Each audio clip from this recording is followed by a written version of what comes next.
नमस्कार। आज हम आदिकालीन राजनीतिक परिस्थिति के बारे में चर्चा करेंगे। आदिकालीन राजनीतिक परिस्थिति कैसी थी, इसके बारे में चर्चा करते समय हमें ये ध्यान में रखना होगा कि आदिकाल का समय जो है वो संवत 1050 से लेकर 1375 तक है। आदिकालीन राजनीतिक परिस्थिति कैसी थी, इसमें सबसे पहला पॉइंट जो है अव्यवस्था और पराजय का युग। आदिकालीन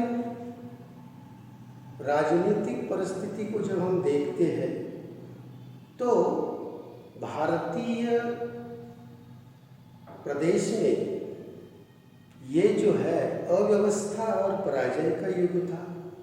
गृह कलह हो या मुसलमानों के आक्रमण हो, और उसी प्रकार से यहाँ भारतीय देशी राजाओं की सारी शक्ति जो है वह नष्ट हो गई थी।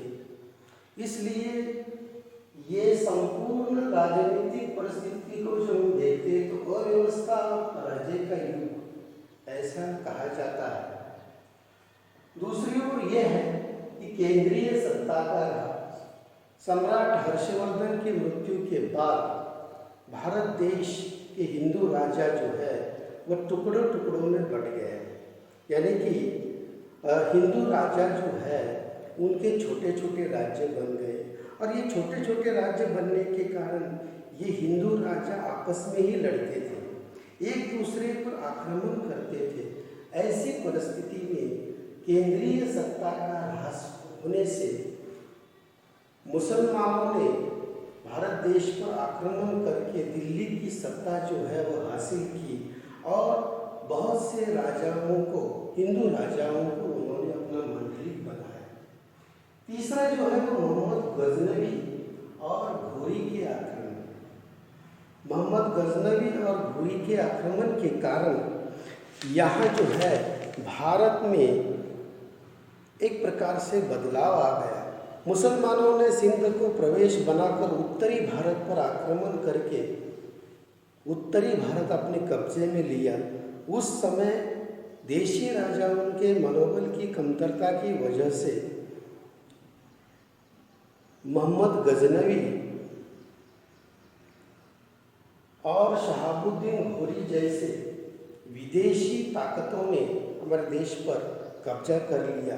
तो इस प्रकार से गजनवी के बाद शहाबुद्दीन घोरी, और शहाबुद्दीन घोरी के सामने भारत के ये मांडलिक राजा जो है वह होने के कारण उसे किसी भी प्रकार की कोई परेशानी नहीं हुई है। लेकिन पृथ्वीराज चौहान ने मोहम्मद घोरी के साथ जो है वह अच्छा संघर्ष किया, लेकिन अंत में उन्हें भी धोखे से जैसे कि कैद कर लिया, और अंत में पृथ्वीराज चौहान की भी उसमें मौत हो गई। तो कुल मिलाकर यहाँ मोहम्मद गजनवी और घोरी के आक्रमण के कारण हमारी राजनीतिक परिस्थिति बदल गई। संकुचित राष्ट्रीयता, हमारे देश के हिंदू राजा बलाढ्य थे, उसी प्रकार से शूरवीर थे, लेकिन वह अपने राज्य को ही संपूर्ण भारत समझते थे। इसके कारण ये उनकी संकुचित राष्ट्रीयता जो है वो भारत के लिए बहुत ही घातक थी। अपने 10-50 गाँवों को ही देश समझना, ये संकल्पना जो है वो बहुत ही घातक थी।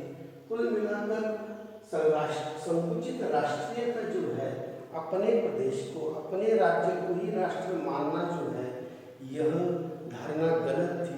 कुल मिलाकर आदिकाल यानी कि 1050 से लेकर 1375 तक का कालखंड जो है राजनीतिक परिस्थिति जो है, मनोबल की कमी, संकुचित राष्ट्रीयता के कारण जो है वह चर्चा में आ गई है। कुल मिलाकर यहाँ जैसे कि ये परिस्थिति जो है, परिस्थिति विदेशी आक्रमणकारियों के लिए एक प्रकार से आवश्यक बन गई और हमारा भारत देश गुलाम बन गया। तो ये है आदिकालीन राजनीतिक परिस्थिति। तो यहाँ ये राजनीतिक परिस्थिति खत्म होती है। धन्यवाद।